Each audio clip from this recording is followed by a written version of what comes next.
Hello, everyone. It's Raleigh, and welcome back. Or welcome if you're first time watcher. Funny story. I realized that ArenaNet today released some videos for the new raid and for the new Convergence.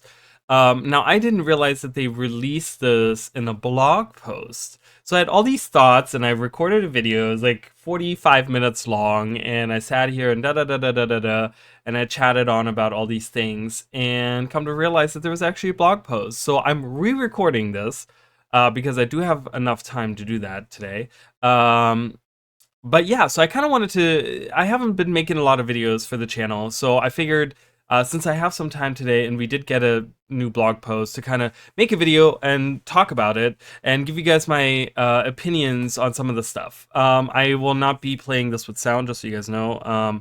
There's really no sound to hear in the videos. It's just some music that they're playing, so it's not important. But we're gonna go through. I'm gonna be watching the two videos. We're gonna read the blog post. I'm gonna give you guys my thoughts on some of the stuff because I've seen some comments, and I kind of want to throw in my 2 cents on all of this. So let's go in. Let's see if I can pull this up. Give me 1 second here. All right, there it is. So let's go through it. All right, rates return to Guild Wars 2 next week. So this is that is super exciting. I think I have a lot of friends that still raid all the time, and I think a lot of people are going to be very excited. And hopefully the rates will perform really well, so that they will continue adding those in future releases, right? So, all right.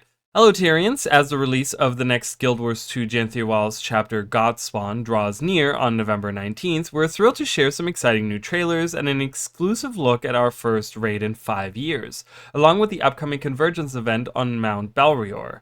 Players will soon be able to explore this new mysterious area, crafted to test even the most battle-hardened adventurers. Both the raid and the Convergence are packed with high-stakes encounters, hidden lore, and mechanics designed to challenge teams of all sizes, whether you're facing the mountain's dangers with a 10-player squad or a 50-player group. Okay, so high stakes encounters, hidden lore, and mechanics. So hidden lore is going to be interesting for me personally, as you guys know, because I am a fan of the lore, and it's going to be interesting to see what hidden lore. There's probably going to be some hidden books depending on which path you take, because as we know from the Convergence specifically, there's going to be different paths that you can take, because the story is told by Stoic Alder, right? And it's kind of like he changes the story, right? And as he changes the way that he tells the story, that means that the instance that you're in kind of changes. And we're going to see some really interesting, some really cool stuff later on that I kind of want to discuss, like specifically in the Convergence video. And yeah, so it seems interesting the way that they have it laid out so far. I'm personally, I think I'm excited for the Convergence because, like I said, I've talked about Convergences before.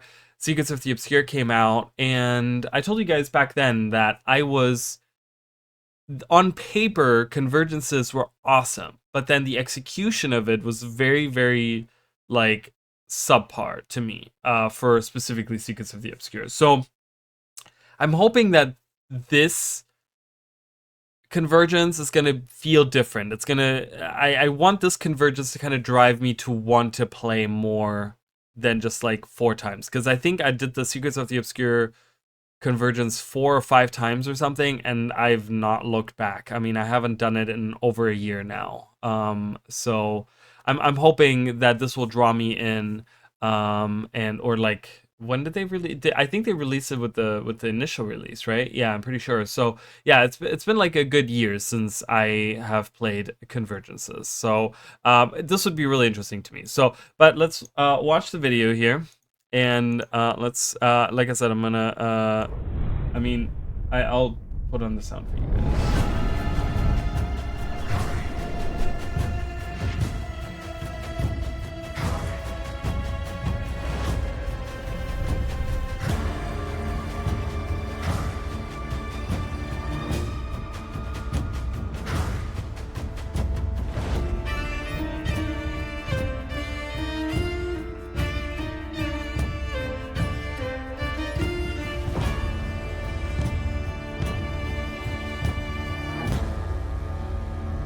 right? And that's all we really get to see of this.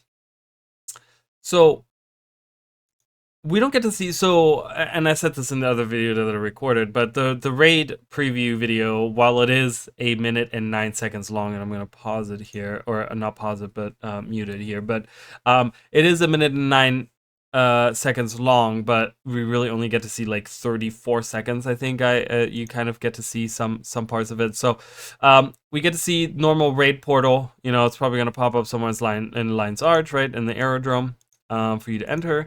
Glenna is back, which was so it was very interesting to me because I guess I don't know, I'm not a raider, okay? So just for those of you that don't know me, like, I'm not a raider, and so this is pretty much like an outsider looking in for a lot of these things. But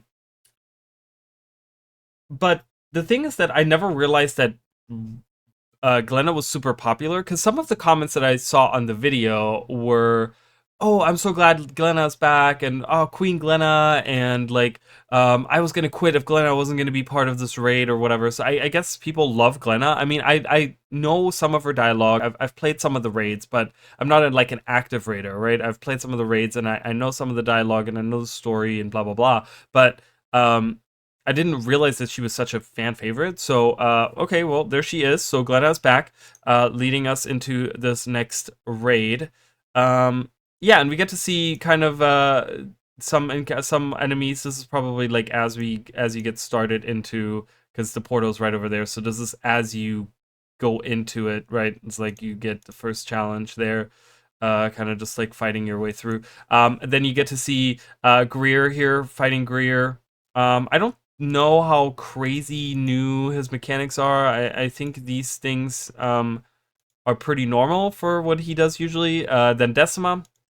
Now Decima, and I talked about this a little bit, it looks like Decima has some new mechanics that are happening in her fight, and I'm sure they're probably going to go talk about that in a little bit. I will touch on it here because it was something that I observed in the original video, you know.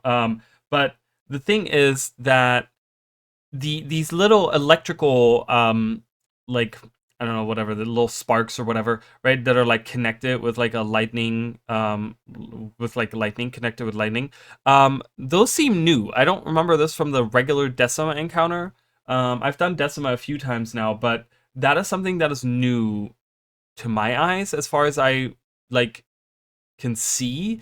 So it's going to be interesting because we're going to see this in a second, like turned up to 11, where you know, we've seen these things, right, where you have to kind of just like stand on the spot or whatever, and we see a lot more of these now everywhere. There's like a lot more of them, so it takes a lot more coordination, but you also have more obstacles, kind of, because you probably don't want to walk through this. It's probably going to damage you a lot, down you, whatever, right, like do a bunch of damage to you. And I just think it's interesting because we're gonna see this turned up to 11 in a second, like not right here, but right here. So you guys see this right here. So this is like not just like point 1 and point 2 connected with lightning, but it's point 1, 2, 3, 4 connected all with lightning, right? Right here, right here, right here goes over here, and it looks like coordination is a huge part of it. So it looks like there's a lot more like mechanics. It's a lot more involved. You know, I mean, as you guys can see, it doesn't look like the regular encounter. And the reason I point this out is because, and that's pretty much all we get to see. So before we start reading into all of this, I'm going to kind of address what I talked about a little bit in the other video that I recorded. But one of the comments that kind of drove me to want to do this video was how someone in the comments, and I hate to like point out specific people because, you know, I don't like to just be like, well, this person is an asshole, right? Like, I don't want to do that. But the thing is that this one comment kind of stood out to me because they were saying that these bosses, you know, oh, it's just this raid, you know, I thought this was going to be something really cool, but this is just reused assets and reused bosses and encounters, and it's just going to be really boring. Now, here's my thing, though, and from what we see in there, right, it's like, first of all, this is a preview, right? This is a raid that has three bosses. three big encounters, and they're showing us two of those, right? And yes, they're showing us two bosses that we've already seen because I think ArenaNet doesn't want to spoil anything for us. They don't want to spoil the bosses. They don't want to just show all the bosses off and then have people just, make these wild things and already get into their own headcanons and kind of just like, oh yeah, this and this is going to happen, blah, blah, blah, blah, right? So they're just kind of like, no, we want you guys to experience it. And yeah, we're going to preview some of it, but we're going to preview the enemies that you've already seen, right? So I don't think that this is really like reusing assets. I mean, it is obviously reusing assets, clearly, but I'm saying like it's not in a way where I don't like it because I think one of the things maybe for this particular for these particular bosses, maybe it is a little bit of like because we already like too much of reuse because we see them as world bosses already. But the thing is, like, first of all, it's only 2 out of 3 bosses. So the third boss is probably going to be Aura, right? Like, or another boss, right? Because they've talked about they're going to be going through rotations on bosses and stuff, which means that, which might not be in the rating, but it might be in the convergence. Because I think the rating, they're probably going to want to stay the same. But nonetheless, even if it is the same bosses, we also get new mechanics. We've already seen Decima show new mechanics, and they're kind of like they evolve during the fight, right? Because you see the 2 sparks that are connected with lightning, and then they expand as to being way longer and way bigger. So my thing is that, like, I wouldn't write it off right off the bat. Okay, like, in the same comment that I read, it was also like a lot of the comment was, oh, people liked raiding because it was a new story with different characters and you had different bosses, and this is just a reuse of assets, kind of is what I'm paraphrasing here. But the thing is, my thing is that I don't think people played raids for the story. I don't. Yes, I liked that we got some background story, right? Like, specifically, I really enjoyed the Heart of Thorns ones, where we learned about the bandits, how they're connected to the White Mantle, and how the White Mantle is connected to, like, the larger story with Lazarus and stuff like that going into season 3, blah blah blah, right? So that was kind of cool to see that parallel, the background story of other things happening. It was cool, but it's not what raids were really for, right? Raids were there to give um the hardcore veteran players a challenge, right? It was about like challenging content that they could do repeatedly, get some really good rewards, and do something that they can organize with their friends, assign different roles, make sure that they get their rotations right, right? Like, it's the payoff is in, like, doing these raids, doing these encounters better and better each time, and getting really good at it and clearing it, right? Like, that's kind of the reward is there in the, like, doing better and better and better, and then clearing it and getting better even after you clear it and stuff like that. And it's not really like, people don't play raids for the story. They don't play the raids for the characters. They don't play the raids for, oh, just because there's a differently designed boss, that's the only reason. Yes, I will say that it feels nice to have a boss that has that looks different and has different, like, mechanics to it and stuff. But if they're reusing something like Decima and Greer and adding new mechanics, I would be okay with that. I'm okay with that because I think that it's still going to feel fresh, because it's not going to be just this, right?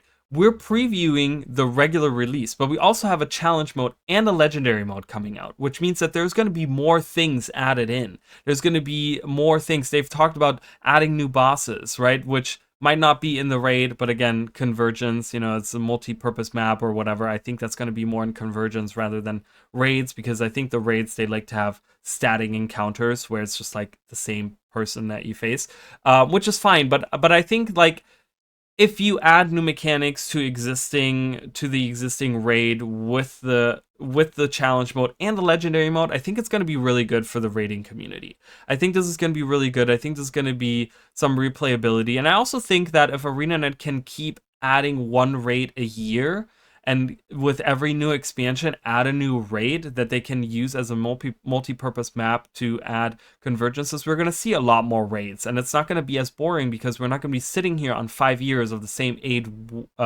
raid wings that we have, or 7, whatever, how many raid wings we have, I don't even remember. I think it's 7, 6, 7, 8, whatever it is, right?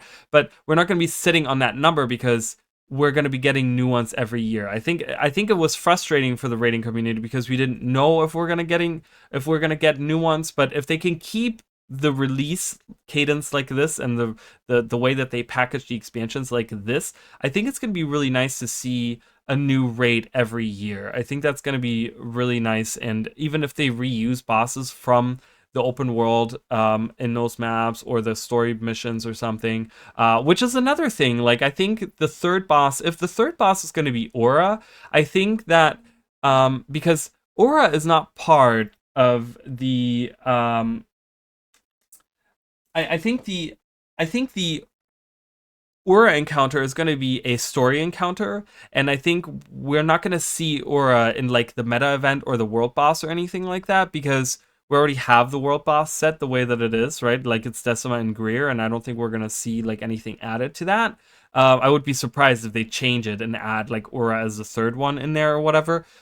So I'm thinking Aura is probably going to be a story encounter, and we're probably not going to encounter her much other than in the Convergence and the raid. So it's actually gonna feel kind of nice, because when you think back, like, a lot of people have been talking about this for a long time. Like, if you think about the Balthazar fight and the Joko fight, um, we don't have access to those fights beyond the story, right? And a lot of people have been talking about, oh, well, those could be made into strike missions, right? Which I agree. I think that would be a great idea, and I still think that's something they could do.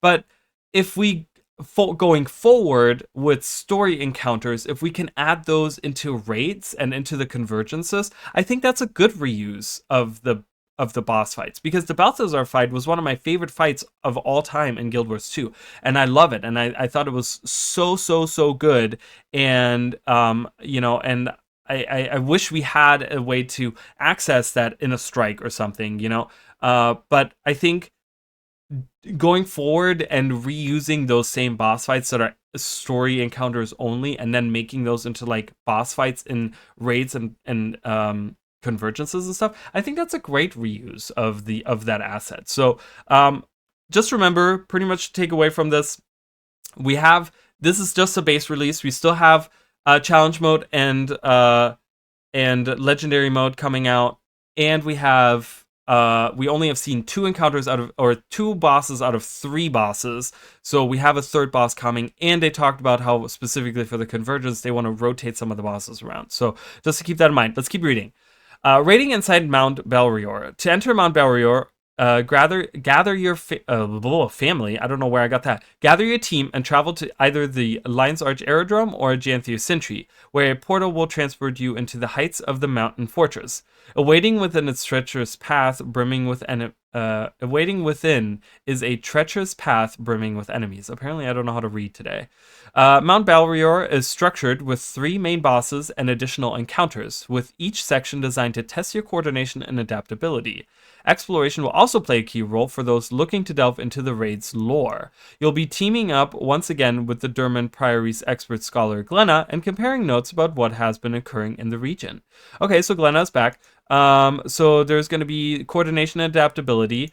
Additional encounters, meaning as you guys see in the video, like early on, it looks like as you jump in, you're gonna be immediately attacked, right? Because the portal's down there, and you get attacked by a group of enemies right off the bat. So it looks like they're gonna be having like like they did in all the other raid wings, where you get boss encounters and then something in between that you have to do, and then you get another boss encounter, and so on and so forth. But yeah, and then exploration will also play a key role for those looking to delve into the raid's lore. So that's going to be interesting. I don't know if I'm going to have the chance to do that, or if I'm going to be able to do that, because you guys know me. I like to sit there and just monologue for like 25 hours. So I don't know if any group is going to be willing to stick around for me to do the lore as we do the raid or something. I don't know if I'll be able to access the lore in the raid after it's been cleared, because then I could go into a cleared instance and do that for you guys on stream or on a video or something. If not, I'm gonna try to like kind of I don't know, get the most of the lore that's in there. I don't know how much extra lore is going to be there, but I'm very interested, because we're going to be encountering the Titans, and I feel like there's going to be some very heavy lore that's going to expand on the larger picture. as we go further into the story. So we'll see how that goes. But yeah, anyways, so not much. Again, ArenaNet always likes to talk a lot without giving us a lot of information. Not much to really go on here, but just that there's some separate lore that we're going to see, and coordination adaptability, which adaptability is going to be interesting because it means that there's going to be things happening moment to moment, and you have to adapt as things happen. So I don't know. Greer and Decima, evolved mechanics fiercer than ever, prepared to face a whole. And we see Greer right here with this. Wah! He looks like he's like trying to scare someone. Boo. Um, Greer and Decima, evolved mechanics fiercer than ever, prepare to face a whole new level of intensity as Greer and Decima return with their differing combat styles. And while each boss will create its own set of challenges, we have designed the normal mode of the raid to allow pickup groups and more casual raiders a chance at success. Greer's relentless chaotic attacks are back and forth, force, demanding sharp reflexes and adaptability, while Decima's high-structured mechanics require meticulous planning and coordination to overcome. Okay.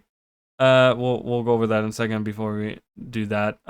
Their signature moves and visual clues will feel familiar, but don't be fooled. Each ability has been reimagined, layered with new complexities that will keep your team on its toes. And of course, the Titans aren't finished surprising you yet.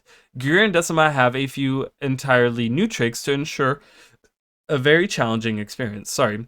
And to make matters more dire, Gear and Decima won't be alone for long. ... For those seeking the ultimate test, a future update will introduce a challenge mode for all of the bosses and a legendary mode for the final boss. These modes escalate the difficulty for thrill seekers and top tier raiders alike. The final boss's legendary mode will demand unparalleled skill, offering a race to world first completion. Awesome. So let's go over this. This is very important, and I think a lot of people need to, like, specifically the people that are already writing off the raid for reusing assets and blah blah blah blah blah. The crux of what I mentioned earlier is pretty much described right in here, and they're pretty much is exactly saying what's going on. So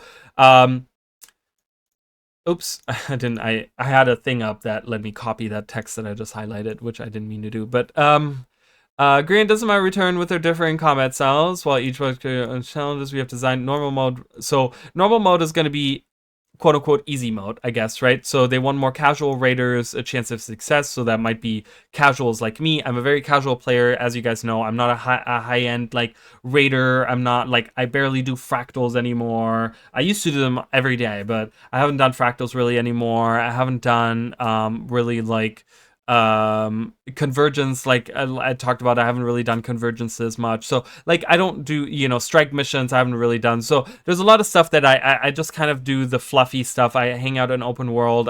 Nowadays when I log in, I tell you guys, I either do world versus world right now, or I go around the two new maps and I just use my sniff to find treasure chests and dig those up. That's literally the last month. That is what I've been doing in my time.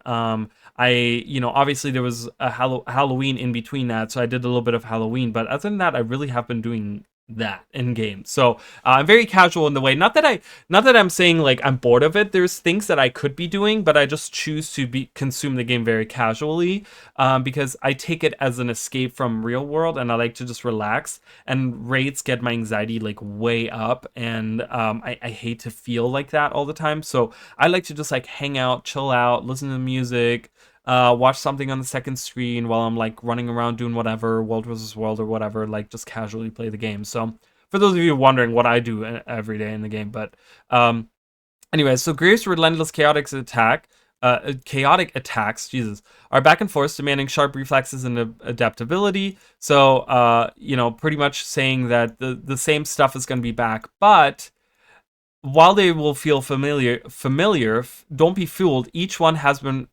ability has been reimagined, layered with new complexities that will keep your team on its toes. And of course, we aren't finished yet.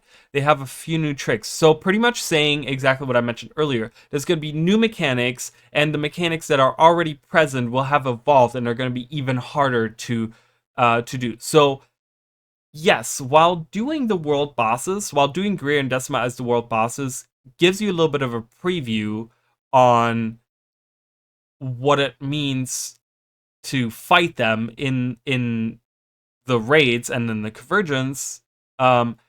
it's also not quite like it's only a preview. Again, it's kind of like a preview to the actual fight because their mechanics and their abilities have been upped and they've been reimagined and layered with new complexities, and they have new tricks up their sleeve to ensure a very challenging experience. So don't write off that, hey, we're facing Guru and Decima again and oh, it's going to be same old, same old. It looks like there's new things. You're going to have to really pay attention to the new mechanics that are going to pop up, because there's no one that's going to tell you, oh, this is a new mechanic.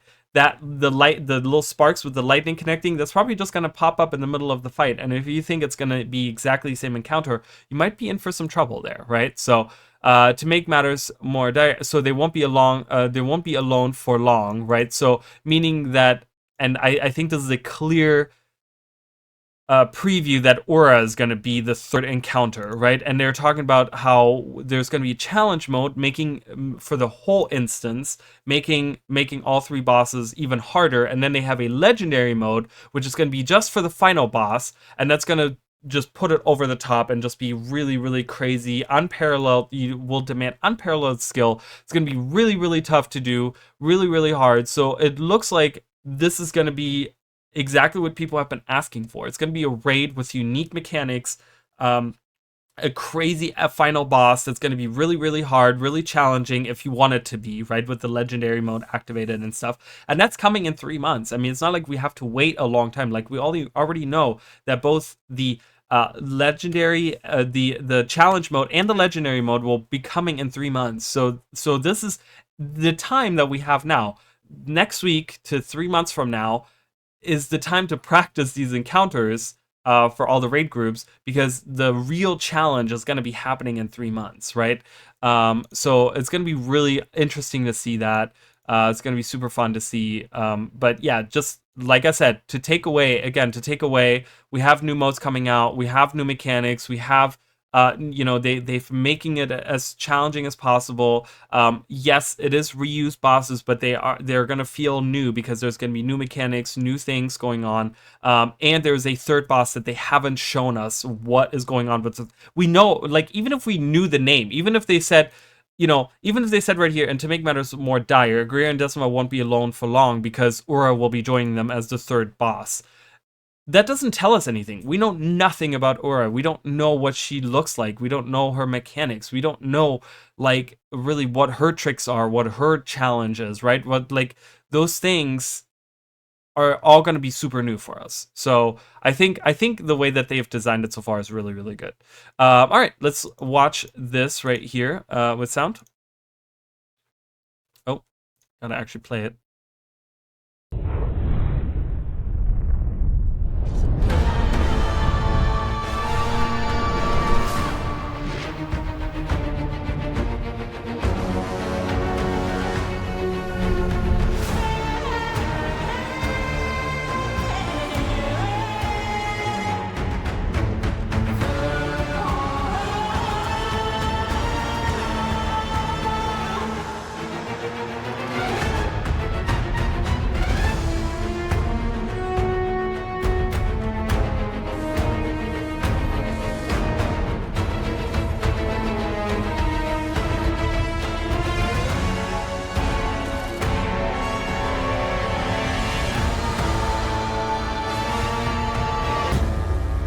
All right.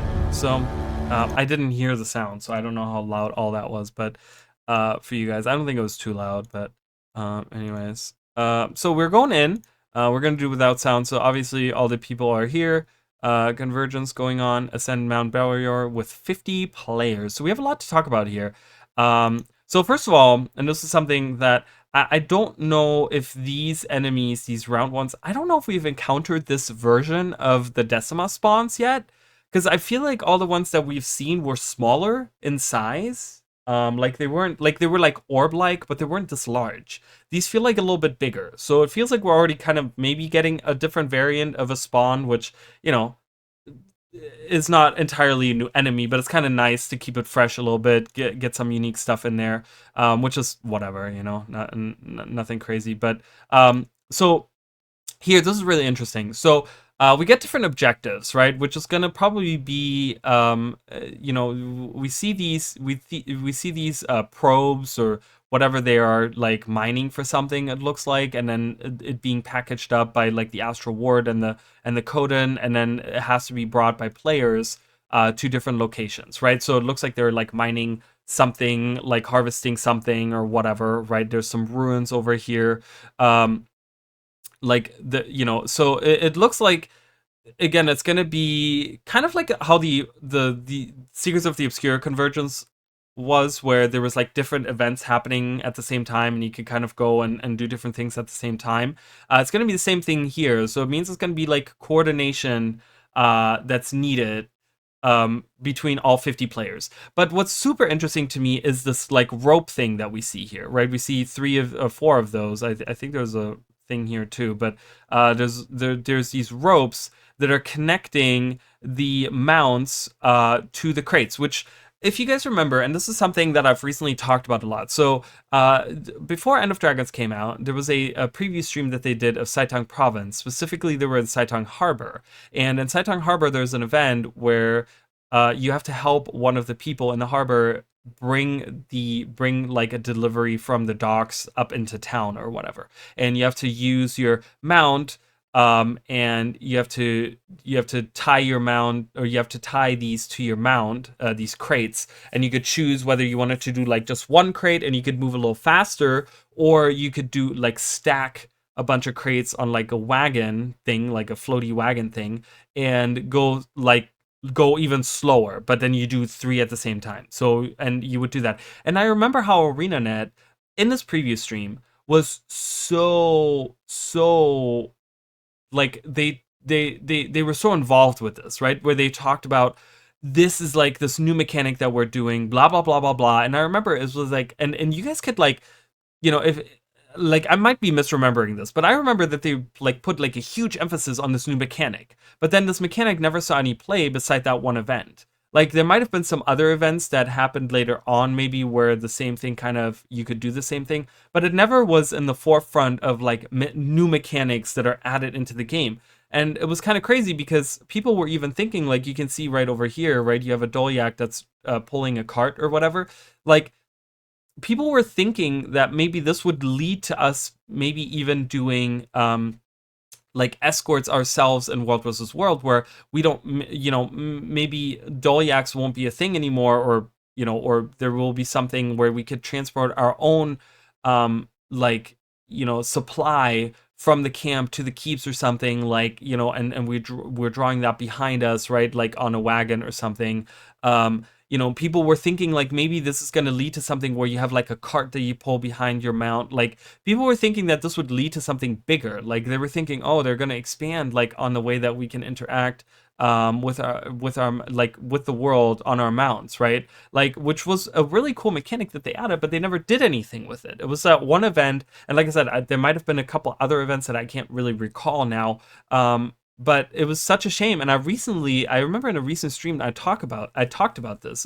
I think it was a World vs. World stream that I did, where I kind of talked about this. So I was like, they kind of put so much focus on this mechanic, but then they never did anything with it. And I'm glad to see it return, because, like I said, this could lead to something very interesting that I want to talk about in a second. So let's kind of continue watching this right here, actually. So you can see players. There's another one up here. So there's players, 3 players, one probably returning from just dropping one off, but dragging the supply up the mountain with their mounts. And this is really cool to me, because this could lead into some, even in open world maps or in future releases or something, where you need to coordinate with people, right? Because when you're on your mounts, you can't really, like, you can fight a little bit now on the Warclaw, right? You can throw spears and things like that, but we can't do a full-on battle, right? So it would be really cool if it leads somewhere along the lines, and I don't know if this is implemented in the Convergence or not, but it would be really cool if this leads to somewhere down the road, whether it's in the Convergence or an open world or in some other instance or whatever, right? Where you, instead of escorting, like, this could be the future of escorting missions, where rather than escorting a Dolyak up a mountain, we're now escorting one player that he's the one that's designated to pulling up this, he's designated himself to pulling up this supply up the mountain, right? And we have to protect, and other people have to protect him, because he's decided, and because we need the supply, right? And he's decided, okay, I'm gonna do this. I'm gonna get on my war claw, and you guys just to defend me, and we're gonna go up the mountain. So there's a little bit of a coordination that's needed, right, between the players because you have to defend this escort, right? And this person now becomes the escort, right? And I think I think there's the coordination would make it feel so much more like like involved and like deeper meaning to a dynamic event rather than just sitting there and just defeating enemies as they come to prevent your Dolyak to get killed. You're shooting this way and shooting that way, shooting the enemies or whatever. It's important that you make sure that that player doesn't get attacked, because when we're on our mounts, we're pretty vulnerable, right? And if you get knocked down, then you're gonna stop, right? And if you have like a specific time where you have to get this supply up the mountain or whatever it is, right, to like to the village or wherever, right, to the camp or whatever it is that you're doing, right, it would be really cool to really have like, no, we have to defend him, because if he gets stopped, if he gets knocked down from his mount and he gets stopped and someone else has to jump in or something, that's going to cost us precious time, and we might actually lose the event, right? So I would love to see this specific mechanic be expanded upon, and I love that it came back, because like I said, it was something that really bothered me, where they put such a huge emphasis on it before End of Dragons and then never made anything with it. And I'm like, this could lead to like a lot of really cool things. I could really see this become like something that they can use in World vs. World or something, where like maybe even have it, I don't know, they could expand on this, where maybe you could instead of just having the Dolyaks and them being the only way that a keep or a tower gets supply, is that you actually have players doing it as well. But the danger is that they move really slow when they do it, right? So that they're maybe slower than a Dolyak, but they can still do it themselves, and maybe they can load up more supply than a Dolyak can, right? And that if you support them, then you can load up your keep or tower. You can level them up faster, right? Or something like that. I don't know. But I just think that this opens up, that I love that they're looking back at this mechanic and that they're doing something with this. This is really, really cool. This looks like there's a lot of coordination that needs to be in this convergence, if a lot of people have to drag this up, and then at the same time, because when you look down here, like, yes, people are dragging the supply up, but you also see the blue ring is up, which means that you have to still defend this, which means enemies are attacking this. So you have to defend this camp, this probe, and you also have to take the supplies to different locations. So there's a lot of like coordination. You have to be like very adept at like thinking on the spot, like, should I be taking the supply or should I be defending right now? Like, what's more important, And I like that. I think it's really cool. I think that's going to lead to something very interesting. We see people defending one of these probes here from a couple of Titan spawns. Now we come to something that I think is the most interesting part in all of this. So for a long time, people have been asking about dynamic weather, right? And we haven't really seen dynamic weather. I've been wanting to. So one of the things I talked about before Janthir Wells came out was that I wanted to see, I wanted to see like a map that had like different weather. Just like I just wanted different weather, and then they brought Janthir Sentry, which it rains consistently in Janthir Sentry, and I love that. I love that, because I just feel like weather can invoke so many different emotions, and specifically in Janthir Sentry with the music in it, like, yes, I do understand a lot of people have problems with Janthir Sentry, which I can agree on. Like, it's very repetitive when it comes to events. It's kind of like all the same thing. There's not a lot happening. Parts of the maps are pretty empty. Like, those things, right? Like, I totally understand that. But if you look at the map just by itself without the actual like content within, right? Like, you look at the map, the way that it's designed and the music and the atmosphere, it invokes this like really cool atmosphere. Like it almost has like a nostalgic thing. I've talked about this. It reminds me a little bit when I'm in that map. It reminds me a little bit of playing like like Elder Scrolls, and like specifically I get a little bit of Morrowind from back in the day, like because I remember there was like parts of Morrowind where it was like raining, and Morrowind was already like kind of a gloomy atmosphere because there was all these like big mushrooms and stuff like that, and there was a lot of like different swamps and stuff. So I kind of get the same feeling when I'm in Janthir's Sentries, so it's almost like a nostalgic feeling, but it also just invokes a different feeling for me than playing other maps. Just and I think a big part of that is the rain. If it didn't have the rain, it would feel almost like other maps to me.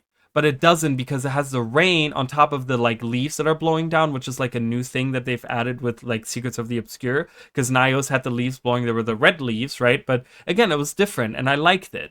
And a lot of people have been asking for dynamic weather, and now we have, and the only other time that we had kind of dynamic weather was like with the sandstorms in Drytop. And that was also something that made Drytop so unique. And it's one of the reasons why I love Drytop as a map, because having that sandstorm makes it feel like it's so dynamic, and it's so like it feels alive, and it feels like things are going on it. It doesn't feel like the stale, like the same map that I've seen 75 times, because I could be going into the map and there could be a sandstorm going on, or I could be going to the map and it's not.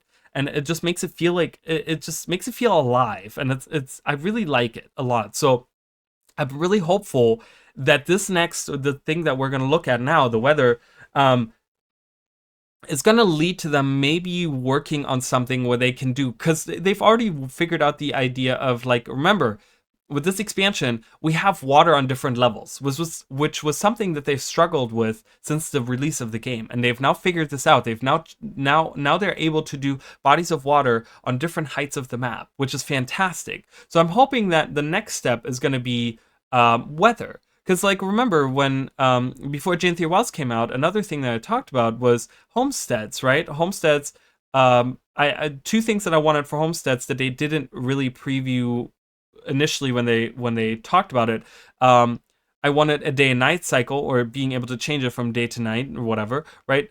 And then the other thing was weather. I wanted to be able to change to the weather. So I'm hoping that this is something that they're still considering on doing for homesteads, because like, take for example, Halloween just happened, right? And Halloween is, you want to make like, I've seen so many people make a scary homestead, right? Like, the homestead is super scary, right? Ooh, they make like haunted houses, and their own like clock towers, jumping puzzles, and stuff like that. And it's really cool, and I loved it. But what would add to the atmosphere of it if you could make it raining? You can make it nighttime already, but what if you could make it rain the whole time?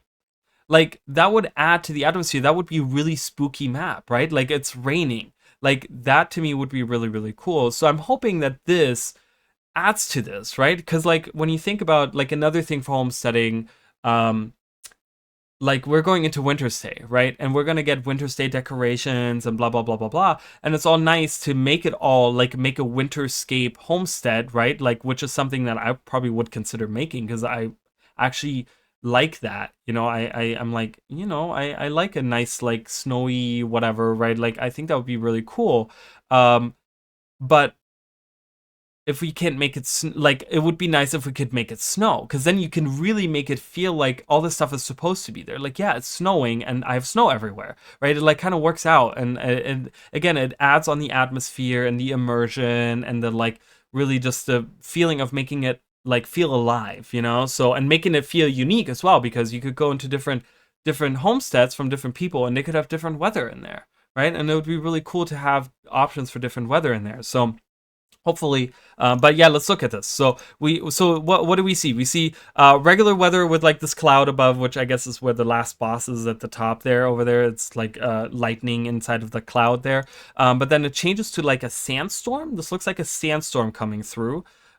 So I think we get like 4 or 5 different. So we have the regular weather, we have sandstorm, then we have it snowing, which is really, really cool. I love that. Like I said, it just, again, this is based off of Stoic Alder telling the story, right? And the Convergence is about him telling the story to the kids, to the cubs around the campfire.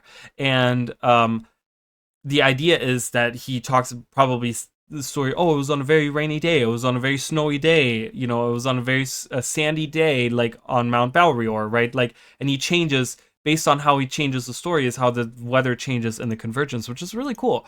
So then it snows. Then we have two different types of rain. We have the dark cloud, thunderstormy sideway rain. Okay, like as you guys can see, you can see how it's like slanted the rain. And then we go to the regular rain. This is like a blue sky, just like a regular rainstorm. Probably no thunder, lightning, anything like that. It's just raining. Which there are two different kinds. I mean, for those people that have never experienced that, there is definitely like times where it's just like rainy and times where it's like thunderstormy rain, which where I live we only get the one type. We only get thunderstorms really here, but I've lived in locations where you can get both thunderstorms and just like rainstorms where it's just raining and there's no like lightning, there's no thunder, there's none of that. It's just raining. It's just, whatever. So but yeah, and I love that they have different types of rains here. They have stormy, dark, gloomy, and then just like a regular, like kind of like a peaceful, like a summer rain kind of coming down or whatever.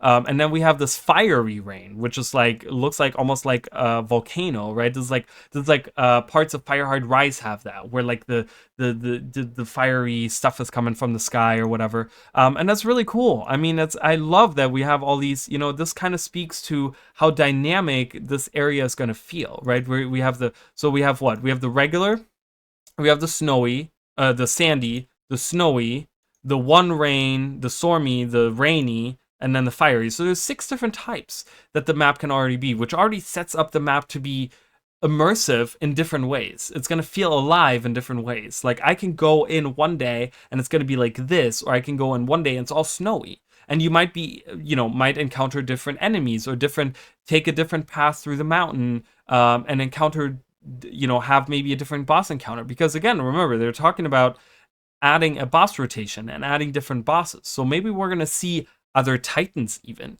maybe, because we do know, just for you guys that don't know, that didn't play Guild Wars 1, in Guild Wars 1 we had different titans that were all based on which location they were in. They looked differently, right? We had some frosty ones, we had some fiery ones, we had some woody rotting ones, we had we had all these different ones. I think I'm missing another kind that was in there too, maybe, I'm not sure, but based on the location that they kind of adapted to the location. So that means that maybe the encounters, the bosses, are going to change in that way, like later down the road. Like I'm guessing the initial release that we have now is only going to have 3 bosses, right? And it's going to be Greer, Decima, and Aura in their standard form, right? But maybe down the road for the next release, maybe there's going to be a boss that we encounter that they're going to add on, and it's a snowy titan. And they're going to add that to when it snows. That's when you encounter that titan, right? Kind of giving you that immersion, like, oh, it's snowy and we're fighting a snowy titan. So I love that. I love it. Again, this is really cool. I think this is going to speak to what they could do later on, right? I would love for them to add really figure out dynamic weather and add it in, because I would love to see. Another thing that I kind of want to bring up is, if you guys remember, before Guild Wars 2 was released, they talked about how dynamic events are supposed to impact the world, right? So to give an example, when you go to Shaymore, right, which, human starting area right in the town, there's the waterworks, right? And you have events that evolve that waterworks, the waterworks up there on the hill, and they can impact the way that the sprinkler system down in the field works. Okay, so if nothing is going on with the waterworks, the sprinklers are just shooting regular water around. Okay, now then, if the bandits are blowing up the pipes on the waterworks, then the sprinklers stop. They don't do anything, right? And then if the bandits decide to poison the water, then the sprinklers will spew out poison, and the people will actually comment on that in the town. The people were talking about like how they're poisoned and how like they're like, oh, something is wrong with the water supply or whatever, right? And that's how dynamic events were supposed to be. Dynamic events were supposed to impact the world around, where you could see the effects of certain dynamic events happening, which the core game did a pretty decent job at, right? But then they kind of, over the last few years, have stepped away from that, right? Where dynamic events, you just kind of do them now, and they don't really have a huge impact. Like, they might contest a waypoint, but that doesn't really impact, certain areas or whatever. That doesn't really change how an area feels, or how an outpost or like a corner of the map feels or whatever, right? But wouldn't it be cool if like they kind of step into that a little bit more, and they do, like, let's say in future releases, there is a fiery enemy and it takes over a town, and all of a sudden you have this fire rain that comes over this town because this fiery enemy, whatever they are, maybe titans, maybe whatever, right? Like whatever they could be, it's now raining down fire onto this town, and the whole town is on fire while this town is like taken over. But then if you take it back over, then it's going to start raining, and it's going to take out, put out all the fire, and it's going to be, people are going to rebuild or whatever, right? Like, this could be a step into having events. Like, events have stepped away from being dynamic, right? Dynamic events were supposed to be dynamic because they were supposed to change the world as they were happening, right? They weren't dynamic because the events themselves changed. The events themselves were always the same. The dynamic part was always from, it's changing the world around it, and you have certain events chain into each other based on like how everything was completed and stuff. And I would love ArenaNet to kind of step into that, specifically if we can have dynamic weather. That could be a step in the right direction, right? Like, you know being able to change the weather in certain locations of the world based on how events is gonna make maps feel alive, right? Like I talked about the sandstorm, it's gonna make it feel alive, it's gonna make it feel dynamic, and I love that. So I'm huge on that part. I think that's going to lead to something really, really cool if they can add this to other maps. Yeah, so they talked about how Stoic Alder is telling a story. I'm thinking that's him. I don't know. Does that look like him? It looks like one of the Coden. I don't know if that's him or not, but some kind of spirit there doing whatever. I don't know if that's going to be part of the events or something happening. Then we see that these Warclaw are attaching their chain to this thing, opening it up. We've seen this before, so this is going to be part of a different path that opens up. They've talked about how you have to take different paths through the mountain in order to get to the top, depending on how the weather. It looks like this is rainy weather. So this is like it looks like when it rains, that's what you're gonna have to be doing, is like opening up these tunnels. But maybe when it's snowy, these are gonna be iced over, and you're gonna have to take like a path around it or something, like a different path. Like you have to actually go through the snow on top of the mountain rather than through a tunnel or something. Then we see more of the lightning, the connected lightning here. It looks like there's a lot going on there. Really, really cool. Oh god, flashing lights. I'm sorry. This is really cool to me. So, we've already seen this new mechanic of how you have to have different people on these different spots together. Kind of like like you have to have a set amount of people on a spot in order to like do the mechanic and whatever. So here it's asking like a big group of people to split up, because as you can see, this is 3, 6, 8, 10, 13, 15, 18 people already. Like, this alone is taking 18 people at least to split up and do something. Okay, otherwise you're going to fail the mechanics and you might fail the convergence, right? So this is already talking towards the coordination part of 50 people. I mean, right now I can see 18. There might be like more behind him, right, that I can't see, but I've counted 18 at least that need to be split up and need to do things. And that's already interesting. It really depends on how the end goal is. Like, we used to have to, in the first convergence that we had to keep Soja alive, and that was kind of like, okay, you have to split up between defending her and then attacking, right? Like, that was kind of the dynamic. But what's the dynamic here? What do we have to do? What are the different objectives that we have? Like, do we have camps where you have to defend the camps and take the supply to different locations at the same time as fighting the bosses and doing the mechanics on the bosses? Like, that would be spreading everyone very thin, and that would be, everyone has to pull their weight in order to make this happen, right? So that would be it'll be interesting to see how this all works out. People fighting Decima, when I watched this originally, I'm like, I can't tell if anything is new there. I don't know if these attacks are new, if this is her like main attack, like these things coming out of the ground, the spikes coming out of the ground. I don't know if that is something that we haven't seen before. I'm not sure, but It's looking really good, and I hope that you guys kind of agree with some of the stuff that I said about this. I'm very excited to try it out, and you know, if it's a good encounter, I might do it all the time, or every so often at least, not all the time. But anyways, let's read about convergences and see how close I was with any of the stuff, or how much they have to add to any of these things, right? Because we still have like a lot to go through. So, ooh, look at this! We get a little preview. So, let's go through this and see. I know this video is like super long, and I'm sorry, you guys. And if you guys are sticking around with me, thank you so much. But yeah, we're going to continue. Convergences in Janthir Wilds. Our newest convergence activity, located at the Harvest Den bonfire in Lowland Shore, offers players a new challenge. So if you guys have not been to the bonfire, it's kind of like it's in Harvest Den, but it's like across one of the bridges, like up on a cliff. There is a little camp with like this exact camp is up on a little hill, and you can actually go there. Nothing happens there, but I guess that's where the convergence is going to start. So anyways, like the Convergence in Guild Wars 2 Secrets of the Obscure, up to 50 players can take on this event, bringing squads together to face familiar foes with a twist. Public squads, up to 50 players, launch every 3 hours, staggered to create Convergence events every hour and a half as they alternate with Guild Wars 2 Secrets of the Obscure convergences, which again, I ArenaNet and their whole like not going back to improving things, not necessarily fixing, but improving things. I still find the Secrets of the Obscure convergences to be very boring, so I don't think I will be doing that, but that's okay. If you'd rather tackle with a private squad of any size, you're welcome to start the event for the cost of an unstable roof motivation at any time. Again, so for those of you that, you know, for the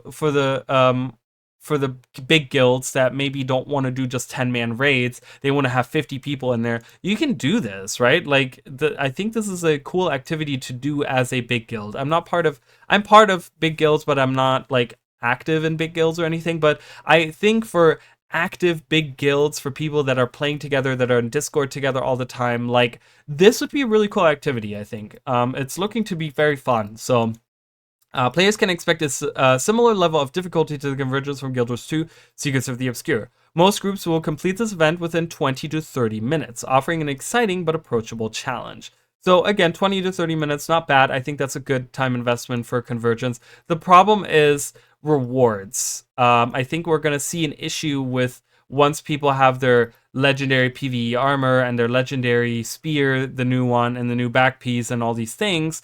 What is the incentive for people to go in, right? Like, I feel like that's one of the things that the convergences were kind of missing in Secrets of the Obscure, because I'm just like, well, I'm investing 20, 30 minutes, but I could be investing 20, 30 minutes in doing strike missions and or even raids and make way more money. So what's the incentive of going in here and potentially failing that after 20, 30 minutes? So the incentive, they haven't really talked about rewards, which is something that I'm curious about. So, but yeah, anyways, they don't really talk much about the encounters here, but I think my biggest question so far, while what I've read so far is really good, my biggest question still is rewards. What are the rewards? Do we have unique rewards? Do we have like certain things that you can earn? You know, stuff like that. So, anyways, we've already looked at this picture. Much like we teased in the pre-launch blog, this convergence features the Claw of the Lowland Coden, Stoic Alder, as he narrates the player's journey to young Coden cubs. Alder's storytelling adds a unique twist each time, creating unexpected moments that keep everyone guessing as the tale unfolds. Our team took on an exciting challenge with this multi-purpose map, which is designed to host Convergence's story quests and raid content. Packed with hidden passages and breakable walls, it allows designers to modify and reshape areas, creating a truly unique environment for each encounter. Exploring its steps may even reveal a few hidden details for those who enjoy uncovering every secret. So that's me. They're talking directly to me, because that is what I like to do. So I'm definitely going to be trying to explore as much as I can. Even in the convergence, even in maybe in the raids even. I don't know how much extra stuff is going to be in the raids as opposed to in the convergence in the story, right? But I would love to find all the hidden secrets, all the different things, all the lore, all the whatever is going on, right? Like, I'm super, super excited about that part. Now, here's the thing. This is something that's very interesting, and again, I have to applaud ArenaNet for going back. You guys might not realize this. Some of you might not realize this, but this, what they're doing here, they took on the exciting challenge with this multi-purpose map, packed specifically here, packed with hidden passages and breakable walls. It allows designers to modify and reshape areas, creating a truly unique environment for each encounter. Okay, this specific sentence here. Okay, you guys might not realize this, but I've talked about this before, where they took an idea that they've had before and they repurposed it to something else, right? So we talked about, for example, the spear on Thief. I've talked about this, how chaining the chaining of the different abilities, of the 2 abilities and the 3 abilities, was something that they took from the assassin from Guild Wars 1 and actually already had implemented it in the auto attacks, where the auto attacks, as you guys know, if you have like a melee auto, like a melee usually melee weapons have it, but where it chains, you know, it's 1 attack, 2 attack, 3 attack, right? Like, or attack 1, attack 2, attack 3, right? Where it chains into each other as the auto attack, which was taken originally from the assassin from Guild Wars 1. But this is another thing that they've taken, but not from Guild Wars 1, but they actually took this from, well, let me rethink this. No, I don't think they took this from Guild Wars 1. This is a concept that they had in Guild Wars 2. And this is something that was already, that they tried to implement in Guild Wars 2 and then never really implemented it. They wanted to have this at the release of Guild Wars 2. So if you guys remember, and I've talked about this before, dungeons. For those of you that maybe didn't play at the launch of Guild Wars 2, but dungeons were supposed to be very dynamic in the way that you approach them. The idea was that you would go into dungeons, you would do the story dungeon and you would kind of play through the story dungeon. But I think the idea was that explorable dungeons were supposed to feel unique because you're supposed to go in and then dynamic events were supposed to happen randomly. And you guys can see this when you go into like Ascalon Catacombs, which is the first dungeon. And I believe the first dungeon they ever did too, because of how much more effort they put into that dungeon than versus the other ones that we have. But there are dynamic events that happen in, or that can happen in the Ascalon Catacombs. Okay, like for example, the troll. If you guys have ever done the explorable mode, you will know what I'm talking about, because there's like 4 random spots where a troll can spawn. Okay, and that's a dynamic event that is supposed to be, it's a leftover from what they wanted to do, where random events would spawn, and every time you went into the explorable dungeons, your experience was different because random events would spawn. And they still have leftover things, right? Like, they still have certain events that pop, but now they're like, they pop like at a specific time and they're not random anymore. But the one that's left over that's random is definitely the troll event. There's another event that's kind of hidden out of the way. I've talked about it before. I'm not going to touch on that, but there is, and it's also in that dungeon as well. But there is, they were supposed to be dynamic in the way that you went in, and you're supposed to have a different experience every time. And then that didn't happen, probably to time constraints. Probably was they didn't have enough time to sit down and do all this stuff. So it ended up being they just did the explorable dungeons and whatever, and they tried to do it with Ascalon Catacombs, and then they ran out of time, and they just did all the other dungeons and whatever, right? But they're taking this idea of making every journey into this dungeon, into this instance, making it a unique encounter. They're taking this idea that the original team that made Guild Wars 2 had, and they're taking this and they're making this actually a thing now, which they're adding this to the Convergence, which I love. I love the idea of having different, depending on how the weather is, different paths open up to you, and you can encounter different enemies, and maybe down the road it'll be different bosses that you encounter, and there's hidden secrets, maybe hidden chests that you can find. Maybe the sniff ability will be able to find like different chests in different corners of the mountain as you go through this map, right? It's going to be very, very exciting for me to see how they build this map, this multi-purpose map, and what secrets are within it and stuff. So I really, really love that. I think it's it sounds like they designed it really well. Okay, so I'm very excited for now. I don't know how you guys feel, but I'm very excited to see the specific map and how this all kind of works out for them, right? So familiar faces, new challenges. In the release of Godspawn, players who take part in the new Convergence will confront Decima and Greer, with a final boss joining in two future updates to expand the variety. With a final boss joining in two future updates to expand the variety and keep players on their toes. Joining in future updates. So I guess we are not getting the final boss. The way they word this, and you guys can correct me if I'm wrong. It sounds like they're adding the boss in future updates, the third boss. So we're not gonna see Ura right away. I would find that strange. I think I'm misreading this.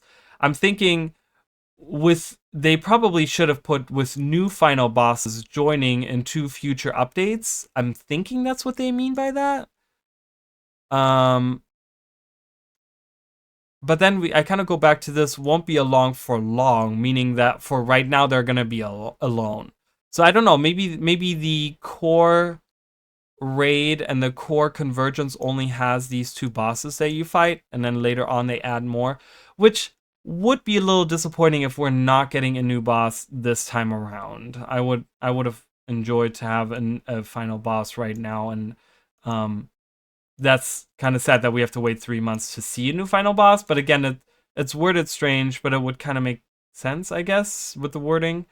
Specifically with the wording earlier up here. So, okay, anyways, for those who've battled Greer and Decima in raids, you'll recognize some of their attacks in this new Convergence, although they've been tailored for the 50-player experience. Built specifically for Convergence encounters, these bosses will have distinct strategies and adapted abilities. Each boss will provide its own unique challenge and surprises throughout the Convergence, and you'll need to work together to come out victorious. Things are going to get wild next week when Guild Wars 2 Janthir Wild's Godspawn releases. We'll leave you today with some fun facts about the bosses. Okay, so let's read about the bosses. So Greer, the Blight Bringer. Spheres of Influence, spreading rot and decay, boon corruption, and blight. Likes draining bloodstones, competing with Decima, ruining picnics. Okay, so don't have a picnic on Mount Balrior. Then we have Decima, the Storm Singer. Storm Singer or Singer, I still don't know. Spheres of Influence, igneous conduits, thunderstorms, deadly beams. Collecting rocks, mocking Greer, and smashing bugs. Okay. And this is Aura, guys. We get our first Aura, the Steam Shrieker. Our first preview at Aura. If you guys have watched my videos, my theory was that she is geysers, rage, flesh melting steam. So my thought was that she was like bloodstone, but I don't know if she's necessarily bloodstone because she's made out of. I made a whole Who's Aura video, and if you guys have watched it, thank you. But I talked about how my theory on there was that she could be made like she's clearly the ruin shard. The ruin shard spawns are her spawns, so she's like a big ruin shard one, which the ruin shards are made out of ruins, like it looks like white mantle ruins, but also bloodstone / maybe jade. Because if you guys know, like, you guys have seen, like, if you go back to season 3, we go to Ember Bay, right? Like, the Fortress of the Masad was made out of all this, like, ember stuff that they call it, not ember. Is it ember? No, jade. I'm sorry, jade. I'm like, ember? Jade. It's all made out of this jade. The jade isn't green colored, but it's like the jade armors and stuff that we have. It's like this dark colored, red hued, black red jade, which apparently from what I was told at some point, there's different colors of jade, and there are like darker colored jades that are not green. Most people know jade to be green, but I guess there's like different colored jade. But anyways, so I'm suspecting that she's made out of either bloodstone, and she absorbed a big part of the bloodstone explosion, or she's made out of the ruins of Bavanissos, which was the Mersat city, if you guys remember, right? And like maybe that's where she was originally created, and she kind of is made out of this jade. But the way that like the jaggedness is, like, it makes me think more of bloodstone rather than like the jade. But yeah, either way, this is the Ura, and she likes the Godspawn worship and ascendancy. Now, worship as in having her be worshipped or worship something else, right? Like, is she worshiping something else? Because they're the God spawn again, and the whole idea and the theory that I've had is like who created these guys? Because all the Titans that we've known in the world of Guild Wars have always been created by someone or something. So who created these guys? Was it Remnant Mersat and Bavanisos? Was it, the gods, the actual gods? Are they actual spawns of the five human gods? Is Abaddon back? Like, all these things, right? Like, there's all these questions that people have. So it's going to be interesting because I think this is a little bit of a preview of what we're going to see, because the god spawn, so herself and her children and her brother and sister, right? Like the other Titans, right? Like, they call themselves god spawn. So she likes them. She likes worshiping who created her, or having other people worship her, right? We don't know. And ascendancy, meaning, like, we've known about ascendant, to ascend, right? In Guild Wars 2 means to become closer to the stars. Like, there's a lot of meaning to being an ascendant, right? I don't know why that didn't load back up, but there's a lot of meaning to what it means to be an ascendant or to ascend, right? Like the ascension, we've had like a fake ascension during season 2, like where we kind of we imitated what Ture Asa did, right? Like in the Priory Vault and stuff, like, and in Guild Wars 1, to ascend was very important, because that was a way for us to actually see the Mersat, because the Mersat were phased out of reality, and we could only see them if we were ascended in Guild Wars 1. So how does ascendancy play into all of this, right? Like, we've heard a little bit about ascendancy as well during Secrets of the Obscure, because in order to become a wizard, you have to, like, ascend, right? Like, and it's like this ritual, and we don't know anything about it, because when Zoja became a wizard, we weren't there when it happened. So we don't know what the process is, right? We don't know what any of this entails. So this is very mysterious, and we're gonna have to see how Ura, the third boss of this convergence, of this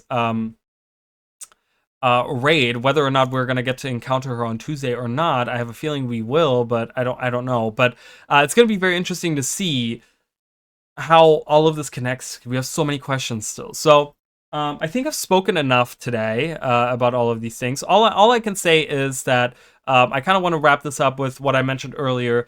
For those of you that have already written off the raids, remember, the expansion hasn't fully released yet.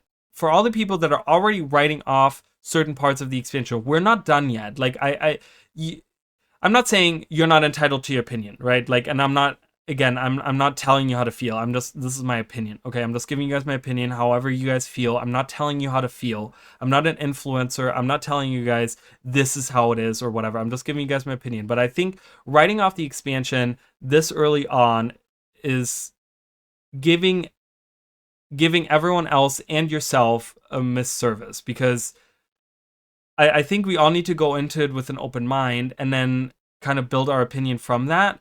And yes, if in 6 months from now, because next week we're going to have a release, and we have 3 months from now another release, and then in 6 months we have the last release. If in 6 months you still feel the same way, then you can say, you know what, I called this right when the raids were coming out that I wasn't going to like this, and I stick with it. I don't like it. And that's fine. But I think, don't write it off. Don't write it off. Try it out. Go on with an open mind. See how you like it. Try it out today. 3 months from now, try out the challenge mode, the legendary mode. See how the community reacts. See how everything is. Is there longevity? Is there replayability? Is there, like, these things? How does it all feel? How does the story feel? How does this multi-purpose map feel? Like, all these things, right? Like, I think we can answer all of those questions in 6 months.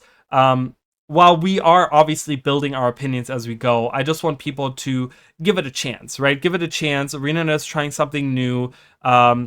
We have never seen a multi-purpose map like this that is layered in not just the story, but also the convergence and the raid, right? So we'll have to see how this pans out.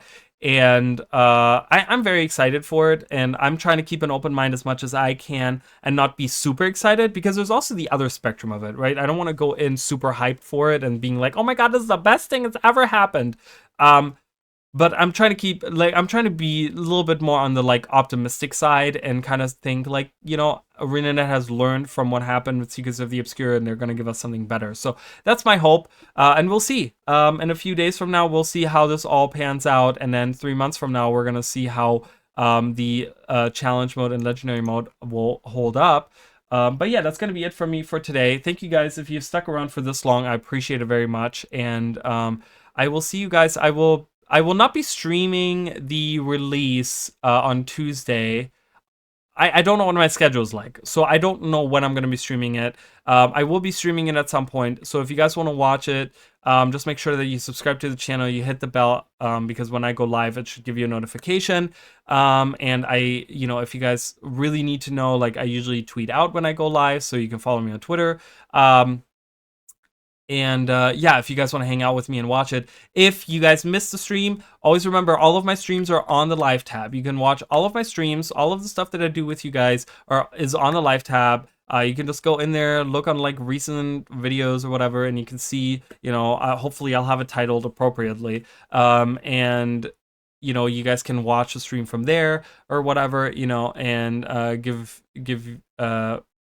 I will give you guys my impressions, and you guys can tell me how you feel. And yeah, and tonight, just so you guys know, tonight in a few hours from now, I will probably be going live. I will be going live with some World vs. World. So if you guys want to kind of discuss this video and, like, things to come, Godspawn, all these things, Guild Wars 2 in general, all these things, you can join me there. And again, if you missed that stream, that will be up on my live tab as well. So I go live usually around 9:30 Eastern Standard Time, sometime around that. And yeah, and you guys can join me. And yeah, I think that's going to be it. Thank you guys so much for watching, and I will see you all next time. All right, bye guys.